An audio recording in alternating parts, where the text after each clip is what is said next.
Inspirational story in Hindi. जो मुस्कुरा रहा है उसे दर्द ने पाला होगा, जो चल रहा है उसके पाँव में छाला होगा। बिना संघर्ष के इंसान चमक नहीं सकता, जो जलेगा उसी दिए में उजाला होगा। संघर्ष क्यों बचे संघर्ष से?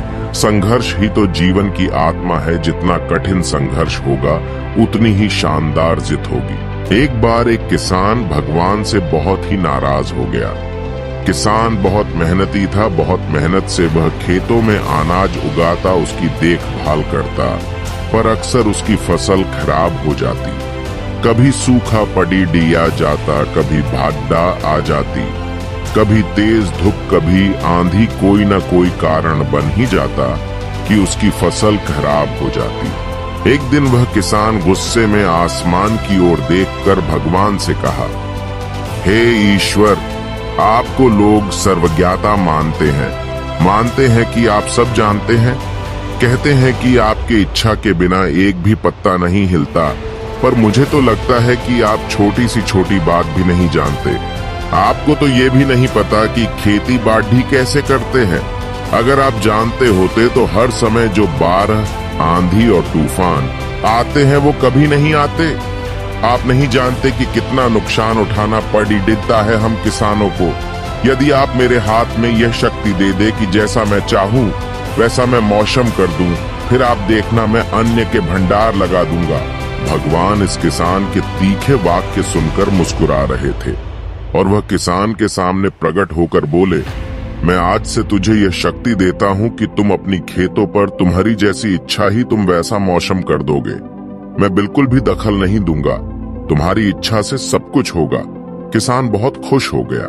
किसान ने गेहूं की फसल अपनी खेतों में बोई।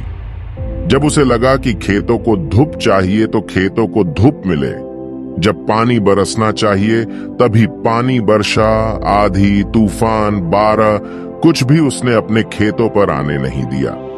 किसान के खेत में इस वर्ष ऐसी फसल हुई जैसी कभी नहीं हुई थी।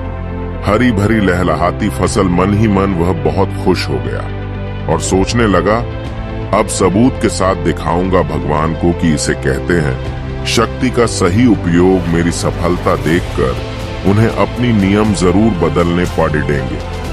कुछ दिन गुजरे, फसल कटने को तैयार हो गए। किसान बहुत उत्सुकता के साथ फसल को काटने लगा, पर जैसे ही उसकी नजर गेहूं की बालियों पर गया तो उसने अपना सिर पीट लिया और वह रोने चिल्लाने लगा। गेहूं की एक भी बाली के अंदर गेहूं का दाना नहीं था। सारी बालियां अंदर से खाली थी। किसान बहुत दुखी हो गया। उसने भगवान को रोते हुए फिर पुकारा, हे प्रभु, तुमने ये मेरे साथ क्या किया? क्या तुमने मुझे कोई सजा दी? भगवान बोले, पुत्र, ये तो होना ही था। तुमने पौधों को संघर्ष करने का मौका ही कहाँ दिया ना? तो तुमने उन्हें आंधियों से जूझने दिया, न तेज बारिश से सहने दिया और ना ही धूप में तपने दिया। एक भी चुनौती का सामना तुमने उन्हें नहीं करने दिया। इसीलिए सारे पौधे अंदर से खोखले रह गए। जब आंधी, तूफान, तेज बारिश और धूप पड़ ढहती है, तभी ये पौधा अपने अस्तित्व को बचाने के लिए संघर्ष करते हैं। और इसी संघर्ष से एक बल पैदा होता है जिसमें शक्ति होती है, ऊर्जा होती है। और यही ऊर्जा पूर्ति तेरे गेहूं के दानों की तरह जो नहीं फूटी। तूने उन्हें कठिन परिस्थितियों से गुजरने ही नहीं दिया जहां उनके अस्तित्व का जन्म होता। सारे बालियां इसीलिए खाली है, इसमें एक भी गेहूं का दाना इसलिए नहीं है क्योंकि तुमने अपने पौधों को संघर्ष कराया ही नहीं। याद रखिए, स्वर्ण में सवर्णीय आभा तभी आती है जब वह आग में तपने, गलने और हथौड़े से पीटने जैसे संघर्षों से गुजरता है।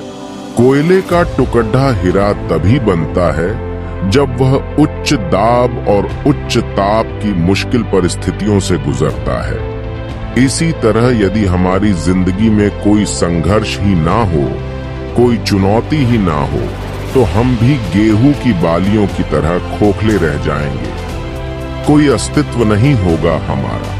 विपरीत परिस्थितियां, चुनौतियां, समस्याएं हमें और अधिक निखारती है। यदि जीवन में कठिन परिस्थितियां और चुनौतियां आए तो घबराना मत, बल्कि सामना करना।